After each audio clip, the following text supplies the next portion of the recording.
26장 1절에서 12절의 말씀입니다. 사무엘상 26장 1절에서 12절의 말씀을 교독하도록 하겠습니다. 제가 먼저 1절의 말씀을 봉독합니다. 10사람이 기브아에 와서 사울에게 말하여 이르되 다윗이 광야 앞 하길라산에 숨지 아니하였나이까 하매 사울이 일어나 십광야에서 다윗을 찾으려고 이스라엘에서 택한 사람 3,000명과 함께 십광야로 내려가서 사울이 광야 앞 하길라산 길가에 진친이라 다윗이 광야에 있더니 사울이 자기를 따라 광야로 들어옴을 알고 이에 다윗이 정탐꾼을 보내어 사울이 과연 이른 줄 알고 다윗이 일어나 사울이 진친 곳에 이르러 사울과 넬의 아들 군사령관 아브넬이 머무는 곳을 본즉 사울이 진영 가운데에 누웠고 백성은 그를 둘러 진쳤더라. 이에 다윗이 옛사람 아히멜렉과 스루야의 아들 요압의 아우 아비새에게 물어 이르되 누가 나와 더불어 진영에 내려가서 사울에게 이르겠느냐 하니 아비새가 이르되 내가 함께 나가겠나이다.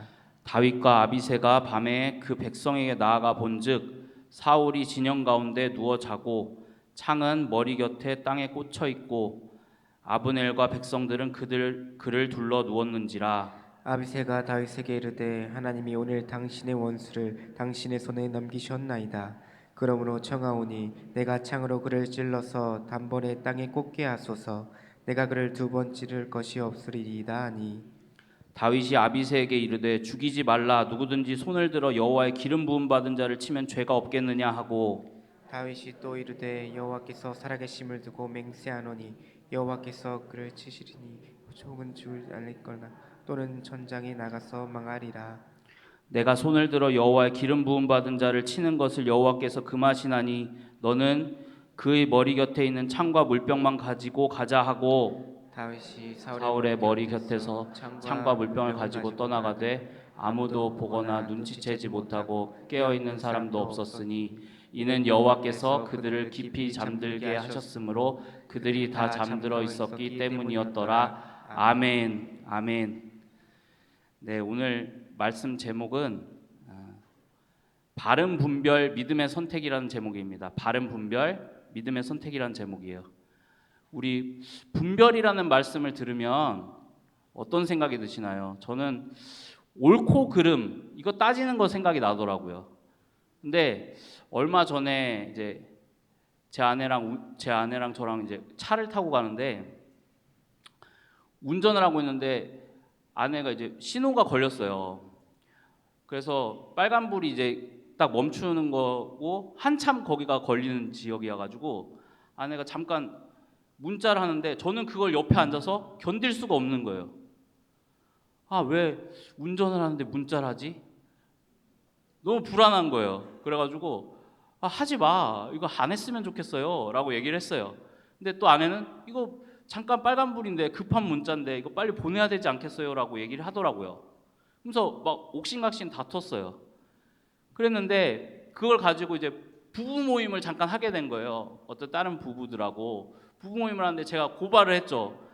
내 아내는 이렇게 운전을 할 때 자꾸 문자를 한다. 그랬더니 이제 거기 있는 사람이 폐가 갈렸어요. 폐가 갈려가지고 아니 그렇게 할 수도 있지 않냐. 그리고 또 한 사람은 아니 그거 당연히 안전이 제일 중요한데 하면 안 되지 않냐. 이게 폐가 갈리더라고요. 저는 제 생각이 전부인 줄 알았거든요. 그 전까지만 해도 내가 생각하는 게 완전히 옳은 거고 상대방이 생각하는 건 완전히 틀린 거다라고 생각했는데 거기 가서 투표를 했는데 반반이 나오는 거예요. 그리고 또 더 얘기를 막 하는 중에 무슨 얘기가 있었냐면 거기 이제 또 한 분이 얘기를 하더라고요.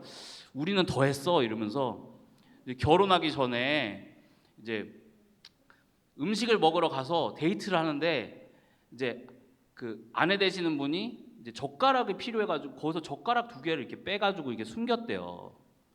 가져가려고. 그랬는데 그 지금 남편 되시는 그분이 버럭 화를 내면서 아니 이거 도적질 아니냐고, 도둑질 아니냐고. 근데 그 아내 되시는 분이 그 몰라서 그랬겠어요? 알고 있었겠죠. 근데 옳고 그름을 따지는 거예요. 그 상황에서 우리가 물론 그거 잘못된 거 알지만 그걸 용납해주고 어떻게 그럴 수 있어라고 얘기할 수 있는데 그 자리에서 막 어떻게 그럴 수 있냐고 막 분을 내면서 막 그랬다는 거야. 그래서 우리가 분별할 때는 옳고 그름도 상당히 중요하지만 정말 바른 분별은 그 상황과 형편에 맞게 우리가 사랑의 품 안에서 그 주님의 마음으로 해야 되지 않을까라는 생각이 들었습니다. 그리고 믿음의 선택을 함에도 마찬가지인 것 같아요. 우리가 어떤 원칙을 가지고 이것만 밀어붙이면 상대방이 너무 불편한 경우가 너무 많아요. 그렇지 않아요? 그런데 오늘 이 사무엘상의 말씀을 가지고 이 바른 분별 그리고 믿음의 선택에 대해서 얘기해 보려고 합니다. 이 바른 분별과 믿음의 선택이라는 이 거대한 제목을 오늘 이 사무엘상 1장 1절에서 12절까지가 생각보다 꽤 길었죠. 우리가 봉독하는데. 그랬는데 이 짧은 12절의 말씀을 통해서 바른 분별이 뭔지 그리고 믿음의 선택은 어떻게 해야 되는지 우리가 한번 살펴보려고 합니다. 하나님의 마음을 엿보려고 해요. 여러분들이 다 아시다시피 사무엘상은 역사서입니다. 사무엘상은 하나님이 이스라엘의 역사를 기록한 중에 사사시대가 있었어요. 사사시대라는 시대가 있었고 그 다음에 왕국시대가 있었는데 그 시대를 기록한 성경이에요. 근데 역사 얘기만 나오면 머리가 아픈 경우가 있죠. 무슨 역사야, 오늘 살기도 바빠 죽겠는데 이런 생각이 들 때가 있는데 역사를 가벼이 여기는 풍조는 어제 오늘 얘기는 아니에요. 그렇지만 역사는 대단히 중요합니다. 왜 그러냐면 처음에는 이스라엘 역사가 우리랑 무슨 상관이 있나, 오늘 우리나라 역사도 모르는데 무슨 이스라엘 역사야 이렇게 생각할 수도 있고 또 의문이 들 수도 있어요. 그렇지만 이스라엘이라는 민족을 하나님이 선택하셨거든요. 선택하셔서 가장 약한 민족을 선택하셔서 하나님의 능력을 보여주시려고 이렇게 역사를 기록하셨어요. 그랬는데 이스라엘 통해 하나님은 내가 어떤 사람이다, 내가 어떤 분이다, 하나님이 어떤 분이라는 걸 알려주시길 원하시고 또 성경에 기록하신 거예요. 역사가 없는 사람은 없을 거예요. 이 자리에 내 가정의 내력과 또 우리 가문의 역사와 이것이 없는 사람은 없을 거예요. 그리고 역사를 바로 세우지 않은 국가나 가족은 이렇게 바람이 불면 흔들리기가 쉬워요. 왜냐하면 역사는 뿌리와도 같기 때문에 우리 가정의 역사를 기억하면서 이 고난과 역경도 이겨내고 어려움도 돌파할 수 있는 겁니다. 특별히 구약은 역사서가 절반 정도가 돼요. 근데 이제 신약에서는 사도행전이, 우리가 익히 알고 있는 사도행전이 성령의 역사라 그래서 역사서라고 우리가 알려져 있거든요. 이렇듯 이 성경책은 역사책이나 다름없어요. 하나님이 역사를 기록하시고 말씀하신 형태로 우리에게 하나님의 뜻과 마음을 부어주시는 겁니다. 영적인 통찰을 지니고 영적인 명문가를 이루기 위해서는 역사 형태로 적힌 이 성경을 그래서 반드시 읽어야겠죠. 근데 역사는 뭐냐면 어렵게 생각하지 마시고 역사는 그냥 이야기입니다. 이야기. 그런데 이 성경 이야기는 하나님의 이야기예요. 하나님의 이야기. 하나님이 기록하신 이야기. 그래서 한 구절 한 구절이 의미 없는 구절이 단 한 군데도 없어요. 다 그 기록의 이유가 있고 하나님의 마음과 뜻이 부어지기 위해서 이 단어의 순서마저 나는 그랬습니다 나는 이렇게 순서마저 하나님이 의도하시고 배치하시는 서술 방법에 따라서 이게 적혀져 있어요. 성경은 성령의 감동하심으로 적혀 있는데 저자는 말씀드린 대로 하나님이고, 그런데 하나님을 드러나게 하는 건 이 성경 말고는 또 없습니다. 다른 부교재들이 아무리 좋아도 이 성경만큼 하나님의 말씀을 직접 전달하는 것은 없어요. 믿어지지 않을, 근데 우리가 믿는 사람은 이 성경을 보면 하나님의 마음이 읽혀요. 하나님이 이렇게 생각하셨구나, 하나님이 우리에게 이런 마음을 주시는구나라고 바라볼 수 있는데, 믿지 않는 사람이 이 책을 보면 모순도 이런 모순이 없어요.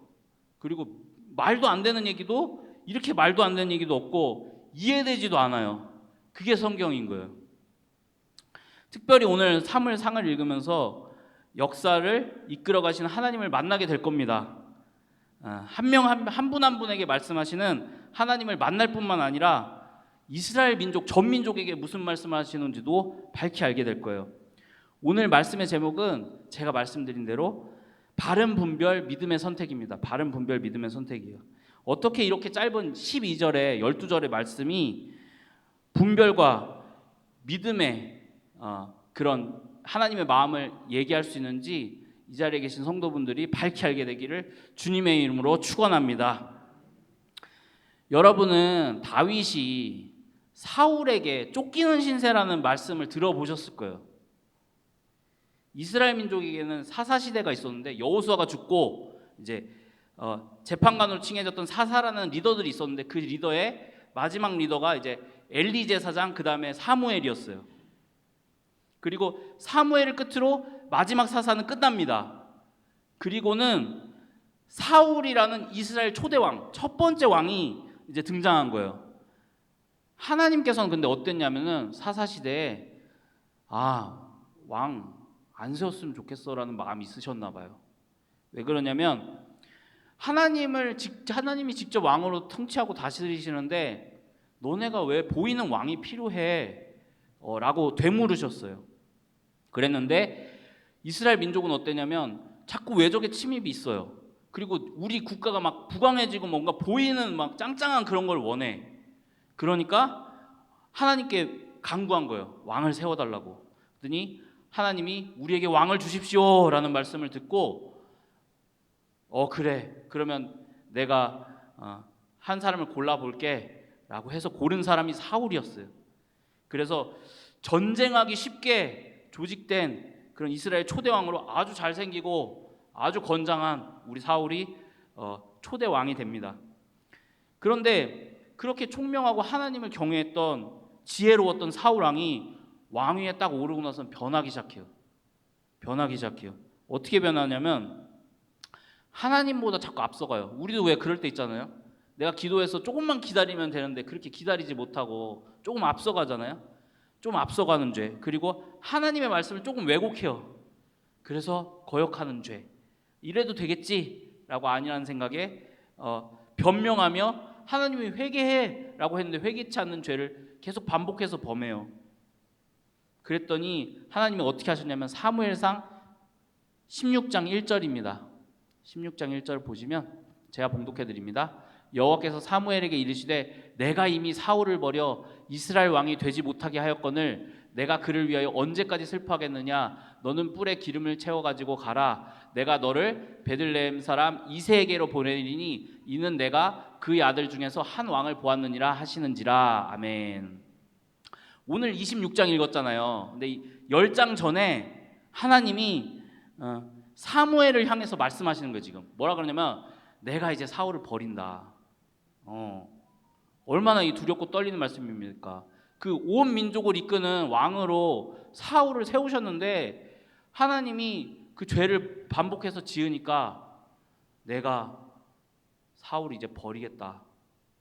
우리에게도 좀 엄중하고 떨리는 말씀으로 들리지 않으십니까? 사울이 하나님께 죄를 짓고 회개치 않자 하나님께서는 사울에게 기회를 계속 주셨어요. 그리고 결국에는 사울에게 주어진 영광을 거두시고 촛대를 옮기시기로 결정하십니다. 어디로 옮기냐면 이새의 아들에게로, 다윗에게로 옮기시기로 결정하신 거예요. 그런데 다윗은 왕으로 하나님이 옮기셨다고 해서 왕으로 갑자기 빵 등장하지 않아요. 어떻게 되냐면 다윗에게 촛대가 옮겨지긴 하지만 다윗에게도 훈련과 연단과 기간이 필요했던 거예요. 실현의 기간이 필요했던 거예요. 그리고 사울에게도 내가 비록 하나님이 말씀하시긴 하셨지만 변개치 않으시지만 너가 회개할 기회를 주겠다라는 의도로 볼 수 있습니다. 사울은 이스라엘 왕으로 계속 통치하는 것처럼 보여요. 지금 26장 5기까지 계속 통치하고 있잖아요. 하나님께서는 사울을 이미 끌어내리셨어요, 사실은. 그렇지만 사울이 완전히 폐위되는 과정은 아직 남아 있습니다. 하나님께서는 다시 돌이켜 사울을 회개하여 돌아오기를 기다리시는 것처럼 보여요. 그런데 사울은 어떻게 하냐면 이제는 건널 수 없는 다리를 건넜나 봐요. 하나님을 계속 실망시키고 하나님의 마음을 계속 어렵게 만들고 아프게 만드는 거예요. 절망시키는 거예요. 사울은 다윗을 질투하고 시기합니다. 사무엘상 18장 7절입니다. 함께 봉독하도록 하겠습니다. 여인들이 뛰놀며 노래하여 이르되 사울이 죽인 자는 천천히요 다윗은 만만히로다 한지라. 아멘. 이 말씀이 어디서 나온 거냐면요, 이제 아까 그 다윗을 세우고 사울을 끌어내리겠다고 하나님 말씀하셨잖아요. 그리고 2장 뒤에 있는 얘기인데, 골리앗을 다윗이 물리쳐요. 다들 아시죠? 골리앗을 죽이고 나서 백성들이 이제 환호하는 거예요. 막 사울은 천천밖에 안 돼, 근데 다윗은 만만이야 라고 막 외치니까 사울의 마음이 어떻겠어요? 아, 이거 내 왕위를 뺏기는 거 아닌가? 너무 불안하고 무섭고 또 질투도 나는 거예요. 근데 사실 다윗은 사울에게 상대가 안 됩니다, 객관적으로 봤을 때는. 그런데 다윗이 골리앗을 찍어 죽인 것이 소문이 막 나니까, 민심이 막 다윗에게 열광하는 것 같으니까 사울이 다윗을 또 자기 사위로까지 삼았었거든요. 그런데 차기 대권을 노리는가 보다 라고 생각하기 시작해요. 나를 위협하는가 보다 라고 생각해요. 그리고 이 생각이 점점 더해지니까 차기 대권을 노리는 것뿐만 아니라 현 정권을 완전 무너뜨리려고 이놈이 나한테 덤비는구나 라고 생각하는 거예요. 그런데 다윗이 폭도로까지 보이는 이 상황 속에서 우리는 권력의 속성을 생각하지 않을 수가 없어요. 사울은 어땠냐면, 앞으로 더 나아가지 않으면 내가 끌어내려질 거라는 두려움이 있는 거예요. 권력이 그렇거든요. 모든 것을 잃을 것 같은 위기감이 막 오는 거예요. 전부를 내가 얻지 않으면, 조금이라도 남기고 전부를 얻지 않으면 내가 다 빼앗기겠다라는 불안감이 드는 거예요. 그래서 권력을 나눌 수도 없고 나눠서 줄 수도 없고 또 다스림에 문제가 있지 않을까 하는 우려로 그 권좌에서 조용히 내려오기도 너무 어려운 상황인 거예요. 그래서 사울이 이해가 가기는 가요. 그런데 사울은 하나님께 이걸 묻지 않습니다. 묻지 않고 어떻게 하냐면, 하나님께 붙들린 바가 되지 않고 어디에 붙들린 바가 되냐면 권력에 붙들린 바가 돼요. 권력에 미친 자가 돼요. 그래서 만약에 사울이 그 권좌에 오르지 않았다면 이런 고민도 없었을 거고 이런 고난도 없었을 텐데, 이제는 앞으로도 갈 수 없고 뒤로도 갈 수 없는 그런 상황이 된 거예요. 그리고 왕이 된 것이 오히려 주님께 버림받는 큰 악수가 된 겁니다. 사울은 이제 선택은 하나뿐이에요. 뭐냐면은 자기가 생각할 때 선택은 하나뿐이에요. 다윗을 죽이는 겁니다. 다음 그 대권 왕권을 노리는 다윗을 죽이는 거예요. 그런데 그 견제가 자신이 힘이 있기 때문에, 만약에 일반 사람 같았으면 힘이 없어서 다윗을 제거하지 못했을 거예요. 그런 생각도 못했을 거예요. 근데 자기가 힘이 있었기 때문에 찍어 누르고 다윗의 생명을 빼앗으려고 했던 거예요. 이게 얼마나 비극입니까? 오늘날 우리도 마찬가지예요. 많은 것을 가지고 있는 사람이 무조건 복 있다고 말할 수 없는 이유가 여기 있습니다. 우리는 청지기예요. 청지기가 뭐냐면 뭔가 맡아서 보관하는 사람인 거예요. 하나님이 나에게 재물을 맡겼다면 그 재물을 선하게 하나님의 뜻에 따라 잘 사용하라고 하신 겁니다. 그리고 하나님이 내게 권력을 맡겼다면 그 권력을 이용해서 잘 사용하라는 거예요. 만약에 그 권력을 잘못 사용하면 하나님이 더 큰 판단과 더 큰 정죄를 하실 거예요. 하나님이 우리에게 큰 명예를 주셨다면 그 이름으로 하나님의 영광을 가리지 말고 하나님을 전하고 알리는 뜻을 주신 거예요. 근데 반대의 상황은 비극인 거예요. 내가 가진 재물로 하나님과 멀어지는 일들을 벌입니다. 내가 가진 권력이 영원할 것처럼 다른 일을 핍박합니다. 내가 가진 명예로 쌓아올린 것으로 내가 교만하고 다른 일을 무시해요. 아나무인이 돼요. 세상에 나 외에는 다른 이가 보이지 않습니다. 그런데 성경은 반대로 가르칩니다. 어떻게 가르치냐면, 아무 일이든지 다툼과 허영으로 하지 말고 오직 겸손한 마음으로 나보다 남을 낮게 여기라고 해요. 낮게 여기라고. 나보다 다른 사람이 낫다는 걸 인정하지 않으면 겸손해질 수 없는 거예요. 그런데 오늘의 사울은 어떻습니까? 나보다 나은 사람처럼 보이는 다윗을 잡아 죽이려는 거예요. 오늘 본문의 1절입니다. 사무엘상 26장 1절입니다. 이 한 절의 말씀 함께 읽도록 하겠습니다. 10사람이 기브아에 와서 사울에게 말하여 이르되 다윗이 광야 앞 하길라 산에 숨지 아니하였나이까 하면, 요거 잠깐 놔둬주세요. 여기 10사람이 기브아라는 곳에 왔어요. 와가지고 사울에게 말하는 거예요. 사울 왕에게 다윗이 저기 광야 앞에 하길라 산이라는 데 숨어 있어요 라고 말하는 거예요. 이 10사람, 다윗, 우리는 어느 편에 설지 정해야 되는데 사울의 편에 설지 다윗의 편에 설지, 하나님의 지혜를 구할지 아니면 임기응변, 나의 임기응변에 구할지 선택해야 되는 거예요. 우보천리라는 말이 있잖아요. 우보천리. 소의 걸음으로 천리를 간다. 하늘의 지혜는 임기응변이 아닙니다. 우리의 신앙도 그런 줄로 알아요. 그래서 멀리 보는 사람은 정직, 성실, 인내, 절제, 사랑, 소망 같은 단어를 좋아하고 이를 실천하려고 합니다. 오늘 이 말씀 10사람이 누구냐면, 자, 사울은 베냐민 지파예요. 그리고 다윗은 유다 지파입니다. 근데 10사람이 누구냐면 다윗이 속한 유다 지파 사람이에요. 그쪽 지역에 사는 사람이에요. 그래서 다윗의 편을 충분히 들 수 있음에도 불구하고 이 10사람은 사울의 편을 들고 있어요. 지금 왜 그러냐면 10사람은 지금 현 정세를 판단한 거거든요. 지금 이 정세에서는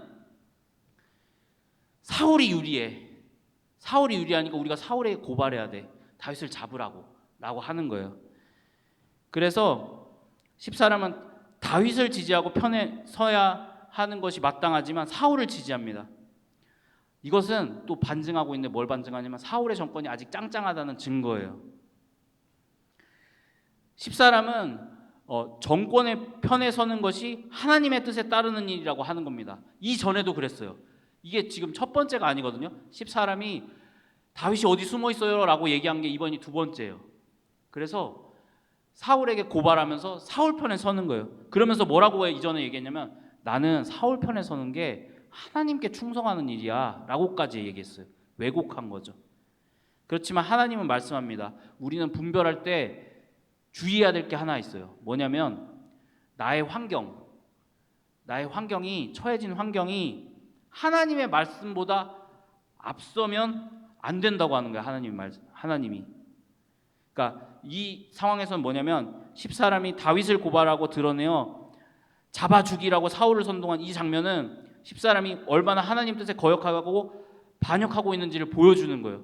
왜냐하면 환경은 유리한 거는 사울에게 다윗을 잡아 죽이라고 하는 거거든요. 오늘도 다윗은 위기에 처해졌고 사울은 정치적으로 아직 건재해요. 그러나 아까 말했듯이 사울의 나라는 이미 기울어지고 있었습니다. 사무엘상 26장 2절입니다. 제가 봉독해 드립니다. 사울이 일어나 십광야에서 다윗을 찾으려고 이스라엘에서 택한 사람 3,000명과 함께 십광야로 내려가서, 사울은 곧 그 사실을 접하고 다윗을 죽이기 위해 이스라엘에서 3,000명을 택해가지고 다윗을 잡으러 가요. 사울은 왕정을 다스리고 있지만 이 본문에 보면 다윗은 광야에 있다 그러거든요. 사무엘상 26장 5절에서 6절입니다. 제가 봉독해 드립니다. 다윗이 일어나 사울이 진친 곳에 이르러 사울과 내레 아들 군사령관 아브넬이 머무는 곳을 본즉 사울이 진영 가운데 누웠고 백성은 그를 둘러 진쳤더라. 이에 다윗이 햇사람 아히멜렉과 스루야의 아들 요압의 아우 아비새에게 물어 이르되 누가 나와 더불어 진영에 내려가서 사울에게 이르겠느냐 하니 아비새가 이르되 내가 함께 가겠나이다. 아멘. 좀 복잡한 말씀이 있는데 이 복잡하지 않고 이렇게 보시면 돼요.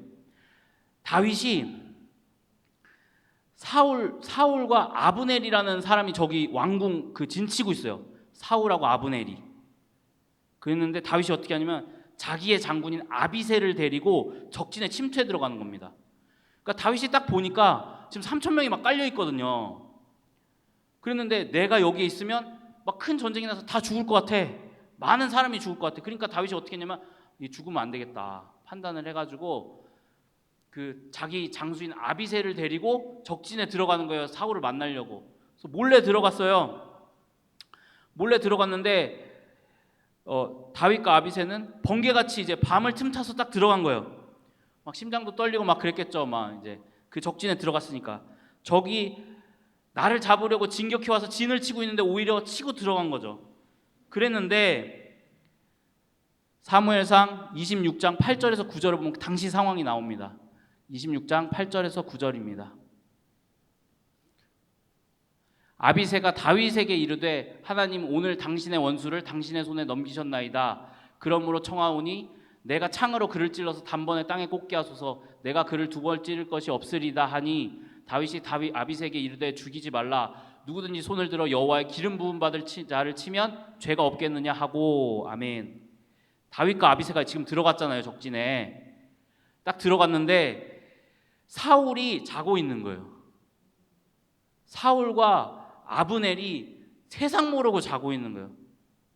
그러니까 이 다윗의 장군이었던 아비새가 뭐라 그러냐면 제가 창으로 찔러 죽이기만 한 방, 두 방도 필요 없어요. 한 번만 딱 치면 죽습니다. 그러니까 저한테 명령만 내리소서 딱 하는 거예요. 그러니까 다윗이 뭐라 그러냐면 그 순간, 그 얼마나 짧은 순간이었겠어요. 그 급박한 순간에 다윗이 딱 얘기하는 거예요. 하지마. 절대 하면 안 돼. 하나님이 기름 부은 자를 죽이면 안 돼. 라고 하는 거예요. 이 장면이 이해가 가시죠? 그려지시죠? 다윗과 아비새가 사울의 진영에 딱 들어가 보니까 사울의 장군이었던 아브넬과 사울을 지켜야 했던 군사들이 완전 잠에 골아떨어져 있었고, 이 순간에 아비새는 되게 성격이 급하고 막 순발력이 있는 그런 장군이었거든요. 그 장군이 틈을 타서 팍 얘기하는 거예요. 내가 죽이겠습니다. 근데 다윗이 얼마나 하나님과 가까웠냐면 그 순간에도 하나님을 기억한 거예요. 내가 이 사울이 나를 죽이러 왔는데도 불구하고 내가 이 사람을 죽이지 않습니다. 하나님, 내가 하나님의 손에 사울을 맡깁니다 라고 고백하는 거예요. 순간 다윗은 분별한 거예요. 바른 분별을 정확하게 한 거예요. 죽이지 말라. 누구든지 손을 들어 하나님이 선택하신 자를 죽이면 죄를 받는다.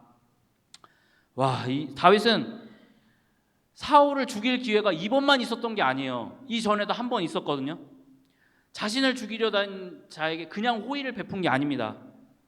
기름 부음 받을 자를 죽이지 말라는 뜻에 우리는 마음이 고정될 수가 있어요. 그렇지만 거기에 사실 고정되기보다는 한 걸음 더 나가야 돼요. 어떻게 나가야 되냐면 하나님이 하심을 존중하는 겁니다. 내가 하는 게 아니라 하나님이 하심을 존중하는 거예요. 하나님의 마음에 합한 자가 아니면 결단할 수 없는 일을 한 겁니다. 다윗은 바른 분별을 했다는 거예요. 어떻게 이럴 수가 있었을까요? 다윗은 늘 하나님을 가까이 했거든요.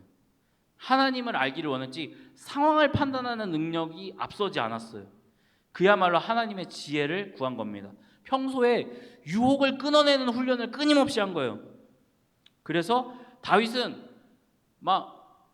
우리가 그렇잖아요. 집에 혼자 있거나 저는 그렇거든요. 이렇게 샤워를 하거나 할 때 보면 저도 모르게 하루에 힘들었던 일이 생각나면서 그 사람은 안 그랬으면 좋겠는데, 나 그때 좀 이러지 않았었으면 좋겠는데 이렇게 생각을 하거든요. 근데 다윗은 사울에게 그랬던 거예요. 정적으로 보지 않았던 거예요. 하나님이 기름 부은 사람으로 본 거예요. 하나님이 기름 부은 사람이기 때문에 하나님께 제가 사울을 맡겨드립니다. 하나님이 사용하는 사람으로 본 거예요. 세상 지혜로 보면 얼마나 어리석습니까? 자신이 나서지 않아도 돼요. 왜냐면 아비새가 이미 나섰거든요. 내가 죽이겠습니다라고 했는데 버튼만 누르면 돼요. 그런데 손에 피를 묻히지 마라 라고 다윗이 하는 거예요. 말 한마디면 되는데 여러분이 저도 누구나 마찬가지일 거예요. 어떤 사람에게 안갚음을 하고 싶고 할 때 만약에 버튼 하나만 누르면 그게 돼. 그럼 얼마나 유혹이 될까요? 나 그렇게 할 수 있는데 하나님 앞에서 안 하겠다고 선언하는 거예요. 결단하는 거예요. 다윗은 이어서 말합니다. 사무엘상 26장 11절입니다. 내가 손을 들어 여호와의 기름 부음 받은 자를 치는 것을 여호와께서 금하시나니 너는 그의 머리 곁에 있는 창과 물병만 가지고 가자 하고. 아멘. 다윗은 하나님의 주권을 인정해요. 그런데 여기서 멈추지 않아요.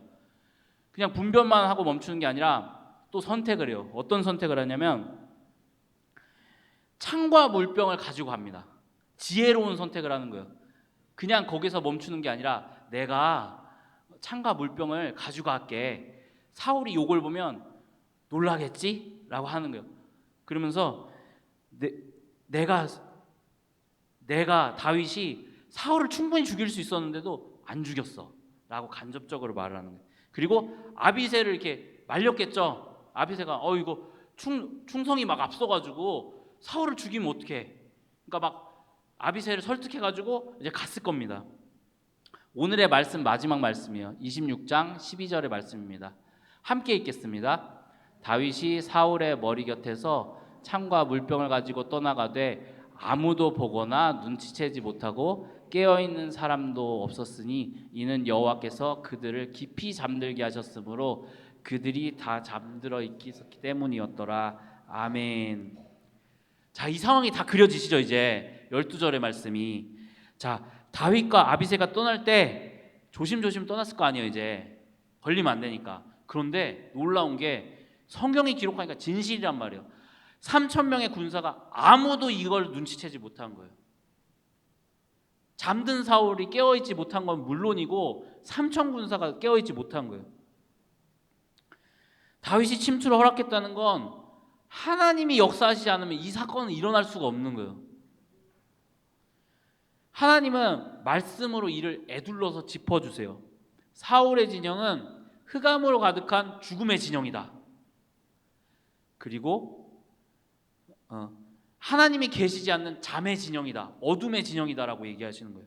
그리고 우리 다윗의 진영은 바른 분별의 진영이고 믿음의 선택을 하는 진영이다라고 구별해 주시는 거예요. 분별과 믿음이라는 내용이 이 12절의 말씀에 덧입혀져 있는 거예요. 아까 첫 번째로 봤던 10사람이 있었어요. 10사람은 어땠냐면 자기 현실에 급급해가지고 자기 정세에 따라서 눈앞의 이익에 따라서 판단하는 사람들이에요. 그리고 다윗의 장군인 아비새는 어떻습니까?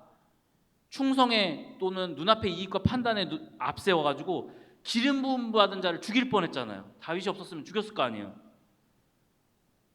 다윗의 말로 인해 악을 거두긴 했지만, 그리고 사울과 사울의 장군이었던 아브넬은 잠에 빠졌잖아요. 분별하지 못하는 자들인 거예요. 그런데 다윗만이 분별하고 믿음으로 선택한 자로 하나님이 지금 보여주시는 겁니다. 분별의 가장 큰 적은 뭐냐면 상황인 거예요. 상황이 좋아지면 내가 기분 좋은데 하나님의 뜻이지. 상황이 나쁘고 앞길이 막히면 내가 의지가 부족하거나 더 살피라는 뜻인데 절망하거나 무너지거나 하나님의 뜻이 아니라고 생각해버리는 거예요. 우리의 판단법은 사실은 이 상황이 아닌 거예요. 말씀인 거예요.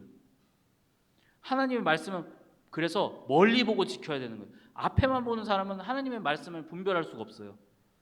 반드시 지키는 말씀 앞에 하나님은 그 말씀을 이루세요. 언약을 이루시는 분이에요. 순간의 선택이 잘못된 결과를 만들고 순간의 선택을 지혜롭게 하기 위해서는 하나님의 말씀을 늘 가까이 해야 되는 거예요. 우리가 훈련을 해야 되는 거예요. 하나님의 뜻을 기도로 구해서 마음을 정해야 하는 수고를 반드시 해야 되는 거예요. 다윗이 인간적인 생각이었으면 사울을 정적으로 생각했지 하나님이 기름 부음 받은 자라고 생각했겠어요? 그러니까 우리는 기도로 마음을 항상 정해야 되는 거예요. 인간은 죄인이라 자신을 중심에 두고 모든 일을 판단하게 되어 있습니다. 원래 그래요. 가만히 내비두면 그래요. 그러나 우리는 자기중심성을 버리고 하나님 중심으로 모든 일을 판단해야 될 줄로 믿어요. 왜냐하면 하나님은 하나님의 뜻을 이루는데 우리를 사용하시기 때문에 그래요. 그것을 알기 위해 우리는 분별해야 합니다. 바른 분별은 또 상대에게 적용하면 안 돼요. 내가 이렇게 분별했는데 네가 그렇게 해야지 이렇게 하면 안 돼요. 나에게 적용하는 겁니다. 바른 분별과 믿음의 선택이 분명하고 부드러우려면 하나님과 친밀해야겠죠. 그러면 하나님을 기쁘시게 해드릴 수 있는 겁니다. 우리 모든 믿음의 식구들, 이 자리에 모인 믿음의 식구들이 이런 충만한 은혜와 은총이 가득하기를 주님의 이름으로 축원합니다.